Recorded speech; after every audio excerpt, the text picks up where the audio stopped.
I've often complained that my format just doesn't let me give complicated games like RPGs a fair shake. Even with my reduced schedule of a video every other day, there's just nowhere near enough time. For a lot of RPGs of this era, the first few hours can consist of standing in one place fighting the same enemies over and over again. Last Armageddon takes that to its logical extreme. I didn't even have to move in order to fight enemies. And the foes that you face initially are so tough that dealing with them actually locked me out of a lot of things. I had to record an extra hour of footage just so it wasn't one group of monsters over and over again. Thanks to its unique systems, it has an even slower start than most RPGs. And if you've watched all of the videos I've posted about cataloging game systems, then you might remember that I've encountered Last Armageddon once before. It was an RPG on the Famicom, and it was kind of notorious as one of the worst RPGs on the platform. However, when I was going over that, people were saying, but the PC Engine version is the good one. So I had some hope here. Last Armageddon is by Brain Gray, and they were responsible for the original computer versions of Last Armageddon. As a company, Brain Gray made 6 different games, so they were not around very long, and this is their first console game. After this, their remaining 2 games are also for the PC Engine CD-ROM, so half their output was released on that platform. Last Armageddon is easily Brain Gray's most successful game, which should tell you a lot about how well they did as a company. The plot of Last Armageddon is that in the distant future, mankind has died off, and now monsters rule the world. The monsters are roaming their post-apocalyptic wasteland when suddenly aliens invade, and now it's RPG monsters versus aliens. The key to defeating the aliens is uncovering the world's past. The world is dotted with 108 obelisks, each with some nugget of wisdom inscribed on it. You have to visit the 12 red obelisks before you can access the tower that acts as the game's final dungeon. That's a change for the TurboGrafx version. In the computer versions, you have to visit all 108 obelisks. And as you can imagine, it was very easy to lose track of where you had been. There are no towns to visit in Last Armageddon. Instead, there's just the monster home cave skull thing. And if you return there, you'll recover all of your health, any dead party members get restored, and the game time progresses. That time progression is a bit of a problem. Not because there's a time limit on the game, but because in Last Armageddon you're managing 3 different parties, and who you're controlling depends on the time and day.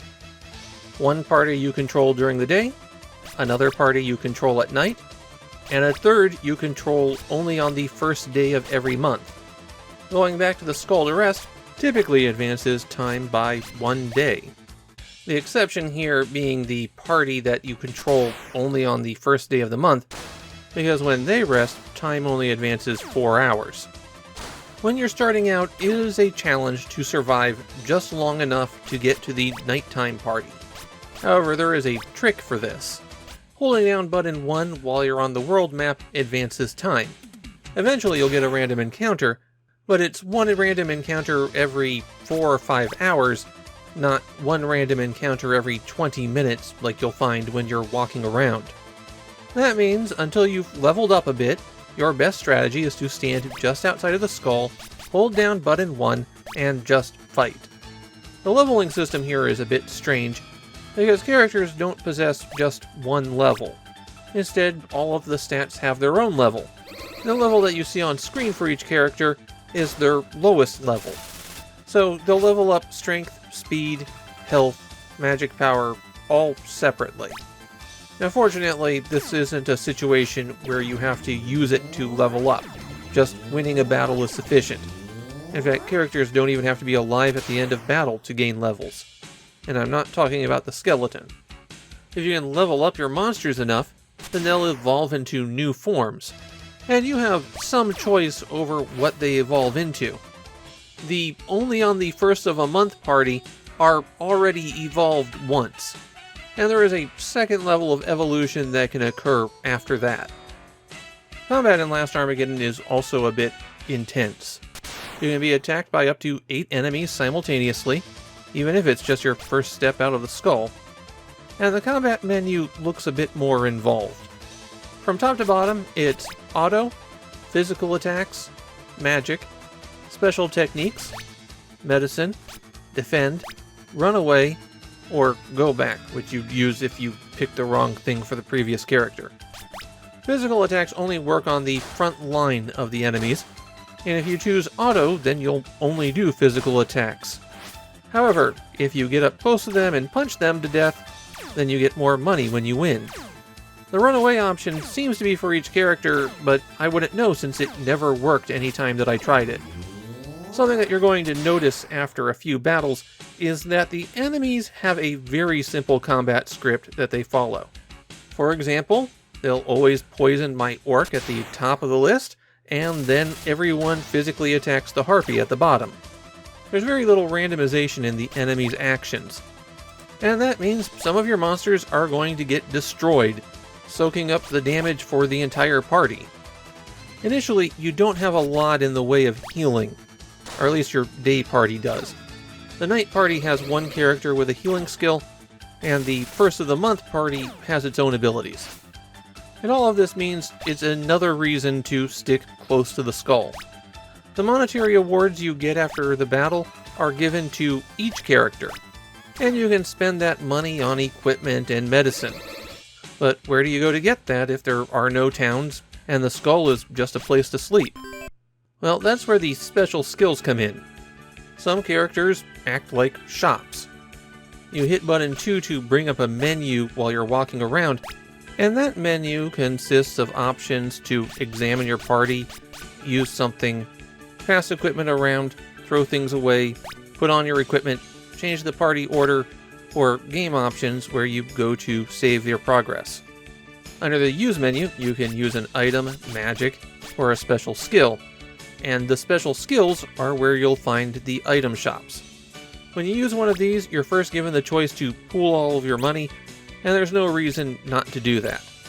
Equipment in Last Armageddon is really expensive. You might get $20 per fight for each character, but the worst items start at $500. Usable items aren't that much cheaper. Medicine to heal a status effect starts at $100. The initial grind to get your party capable of surviving out of that initial area takes a long time just for earning the money that you'll need. And don't forget, you have 3 different parties to equip. Naturally, different monsters can use different kinds of equipment, and some of them can't use anything at all. This winds up being a serious problem because their leveling doesn't scale the same way that equipment does.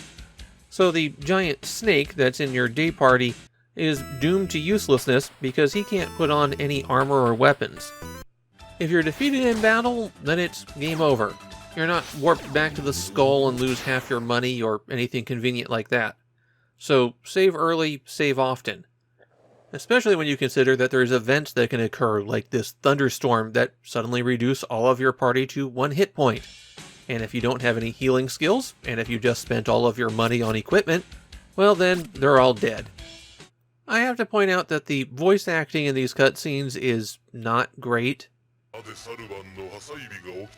Some of it sounds a lot like whoever was in the office that day, but there are a few people in the voice cast who are at least stage actors. It's just that unlike some of the other PC Engine games that we've seen, they were not spending money on experienced voice talent. Last Armageddon has 3D dungeons similar in style to Wizardry, and I didn't get to see any of them. The most I got was this boss who attacks when you approach this flying saucer, and you just have to survive its attacks long enough. I did this with a weak party and with a strong party, and the battle duration was the same. The first time you defeat it, you'll get an ID card, and then if you move to the left or right, you're instantly thrown back into battle with it again. I wasn't able to become strong enough to survive outside the starting area, but I could explore neighboring islands. If you have someone who flies in your party, then you can take to the air. This will get you over bodies of water without having to take damage from walking through it. You can still be attacked while flying, And in those cases, only the flying characters are able to put up a real fight. Everyone else in the group is pretty ineffective during that battle. Now, even though BrainBraid didn't do a whole lot of games, there is a pseudo-sequel to Last Armageddon that wasn't developed by them. After Armageddon Gaiden for the Mega CD was intended to be a sequel, but it seems there were issues with licensing, and so there's no official tie, though the influences are really obvious. In Japan, Last Armageddon on the PC Engine is pretty well regarded. A lot of the praise is for the unique setting and story, as well as the high quality of presentation. I, on the other hand, am less excited by Last Armageddon, because I found the gameplay to be a real problem. There are a lot of systems here that just don't work very well. Why change out the party based on time of day and have you manage 3 different groups? Why have a party member act as a shop? Why have every character manage their own money? Why is the combat scaling such a grind? I just find Last Armageddon not fun to play. Full marks for having a completely different approach to the RPG genre. I just also think that the choices they made for that aren't very fun.